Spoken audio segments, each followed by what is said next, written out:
किसान आंदोलन के चलते दिल्ली के बॉर्डर सील हैं और भविष्य में ऐसी आशंका है कि बॉर्डर सील ही रहेंगे। सरकार सुलझाने का प्रयास कर रही है, लेकिन देखना यह होगा कि किसानों की जिद कितनी मजबूत है। और इस मुद्दे पर बातचीत करने के लिए हमारे साथ व्यापारी संगठन कैट के राष्ट्रीय महासचिव प्रवीण खंडेलवाल साहब साथ में। सर, मेरा सबसे पहला सवाल यही है कि अगर एजिटेशन कंटिन्यू रहता है, आंदोलन जारी रहता है और इसी तरह से बॉर्डर सील रहते हैं, तो व्यापार को कितना बड़ा नुकसान हो सकता है? देखिए, सिद्धांत में एक बात है कि अपने इश्यूज के लिए प्रोटेस्ट करना तो लोकतांत्रिक अधिकार है, लेकिन वो अधिकार किसी दूसरे के अधिकार पर अतिक्रमण करे, इसकी संविधान आज्ञा नहीं देता। वो प्रोटेस्ट के कारण से यदि दिल्ली में माल की आवाजाही रुकती है या उसकी सप्लाई पर फर्क पड़ता है, तो निश्चित रूप से दिल्ली के कारोबार पर उसका एक असर पड़ेगा। पिछली बार जब किसानों का आंदोलन हुआ तो दिल्ली के व्यापार को लगभग 50,000 करोड़ रुपए के व्यापार का घाटा उठाना पड़ा। और अभी तो क्योंकि पहला दिन है तो अभी तो ऐसी कोई चिंता का विषय नहीं है, लेकिन यदि यह आंदोलन लंबा चला तो फिर एक बार सप्लाई पर फर्क पड़ सकता है और हजारों करोड़ रुपए का नुकसान भी दिल्ली के व्यापार को हो सकता है। यहाँ ये बात समझना जरूरी है कि दिल्ली ना तो कोई कृषि राज्य है, ना दिल्ली कोई औद्योगिक राज्य है।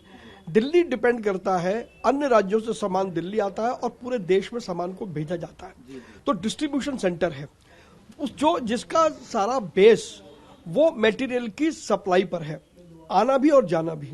और आंदोलन के कारण से यदि ट्रक नहीं आ पाते हैं या ट्रक बाहर नहीं जा पाते हैं तो एक बड़ी विचित्र स्थिति दिल्ली के व्यापारियों के लिए उत्पन्न हो जाएगी।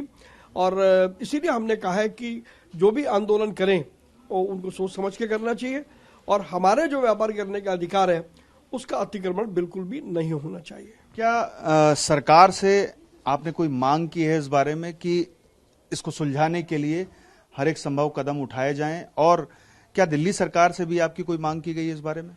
देखिए, सरकार ने कल जैसे बातचीत करी है, अब उनकी मांगे क्या हैं और सरकार कहां तक करेगी, ये किसानों के और सरकार के बीच की बात है।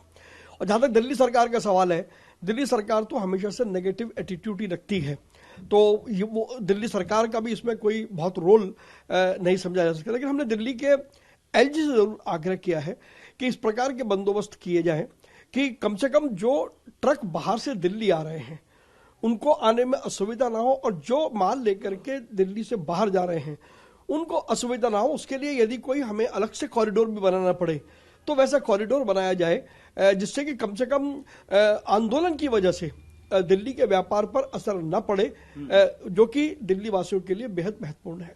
क्या लगता है दिल्ली के व्यापारियों को कि आखिर ये आंदोलन किसानों द्वारा क्यों किया जा रहा है? क्योंकि आने वाले समय में लोकसभा चुनाव हैं और कुछ ही समय बाद घोषणा भी संभव है कि चुनाव आयोग इसकी घोषणा कर दे, तो क्या लगता है दिल्ली के व्यापारियों को कि आखिर ये आंदोलन क्यों किया जा रहा है? देखिए, चुनाव के ऐसे मौके पर इस प्रकार के आंदोलन का कोई औचित्य एकदम से दिखाई नहीं देता है। इससे पहले भी बहुत समय था, अगर डिमांड थी तो उस वक्त बातचीत के जरिए सुलझाया जा सकता था, वैसा कुछ नहीं हुआ।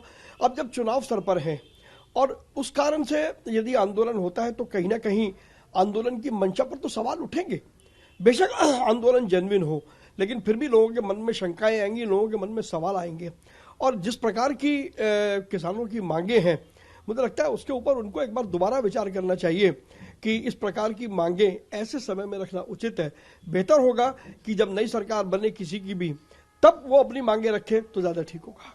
अगर आंदोलन जारी रहा तो व्यापारी संगठन की ओर से क्या कदम उठाए जाएंगे ताकि लोगों को परेशानी ना हो और आपूर्ति भी जारी रहे? देखिए, हमने दिल्ली के सभी व्यापारिक संगठनों से कहा है कि वो अपने यहाँ माल कितना उपलब्ध है उस बात को पहले तय करें, सुनिश्चित करें कि हमारे पास में जो जरूरी वस्तुएं हैं वो कितने दिन की हैं। अभी हमारे पास में पर्याप्त स्टॉक है तो किसी को कोई घबराने की आवश्यकता नहीं है, लेकिन इसी बीच में सप्लाईज किस तरीके से आ जाएं उस पर जरूर हम एक आध दिन बाद जब आंदोलन का रुख देखते हैं, नहीं होगा तो फिर हम केंद्र सरकार से बात करेंगे कि हमारे सामान की सप्लाई के लिए हमें कोई एक ऐसा पैसेज दिया जाए कि जिस पैसेज से माल आ भी सके और जा भी सके। आज सुप्रीम कोर्ट ने दरअसल वकीलों को ये छूट प्रदान की है कि अगर वो पेश होने में उनको देरी होती है एजिटेशन की वजह से, तो उनके खिलाफ कोई भी एक्शन अदालत की ओर से नहीं लिया जाएगा, कोई भी एक पक्षीय आदेश नहीं जारी किया जाएगा।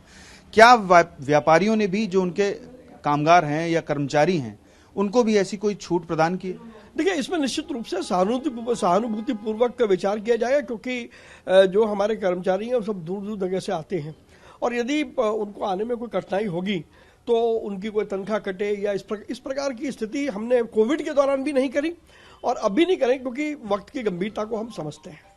हमसे बात करने के लिए बहुत बहुत शुक्रिया। तो आपने सुना कैट के राष्ट्रीय महासचिव प्रवीण खंडेलवाल जी को, जिनका कहना है कि दूर दूर से आने वाले कर्मचारियों कि अगर देरी से आते हैं या फिर नहीं आ पाते हैं तो ऐसी स्थिति में उनका वेतन नहीं काटा जाएगा, और कैट सरकार से भी बात करेगी ताकि आपूर्ति और लोगों को असुविधा ना हो। पीयूष पांडे, TV9 भारतवर्ष, नई दिल्ली।